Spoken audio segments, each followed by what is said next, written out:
بسم اللہ الرحمن الرحیم۔ السلام علیکم، آپ دیکھ رہے ہیں A1 TV اور اب تک کے نیوز ہیڈ لائنز کے ساتھ میں ہوں عرفان امتیاز اور میں ہوں انم نقوی۔ یوکرین کا روس کا بڑا فوجی طیارہ مار گرانے کا دعویٰ، 100 سے زائد پیراٹروپر سوار تھے۔ امریکہ کو سیکیورٹی کونسل میں بڑی شکست، یوکرین پر حملہ روکنے کی قرارداد ناکام، اقوام متحدہ میں روس نے امریکہ کی پیش کی گئی مذمتی قرارداد ویٹو کر دی۔ چین، بھارت اور متحدہ عرب امارات نے ووٹنگ میں حصہ ہی نہیں لیا۔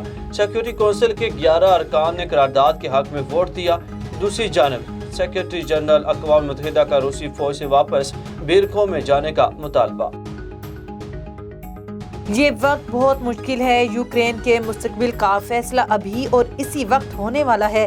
یوکرینی صدر زیلنسکی کا جذباتی خطاب، بولے دشمن اپنے تمام وسائل کا استعمال کر کے ہماری مزاحمت توڑنے کی کوشش کرے گا۔ چین نے روس اور یوکرین میں ثالثی کی پیشکش کر دی، چینی صدر شی جن پنگ کا روسی ہم منصب سے رابطہ، یوکرین کے مسئلے کو بات چیت سے حل کرنے پر زور۔ چینی صدر نے کہا صورتحال بڑی تیزی سے تبدیل ہو رہی ہے۔ روسی صدر پیوٹن نے موقف اپنایا کہ حملے کا فیصلہ سیکیورٹی خدشات دور نہ ہونے پر کیا۔ کورونا وبا کی شدت کم ہو گئی، NCOC کے مطابق گزشتہ 24 گھنٹوں میں کورونا کے 1207 نئے کیسز رپورٹ ہوئے۔ کورونا مثبت کیسز کی شرح 2.25% رہی۔ وائرس سے مزید 14 افراد جاں بحق ہو گئے۔ کورونا کے 1117 مریض انتہائی نگہداشت میں زیر علاج ہیں۔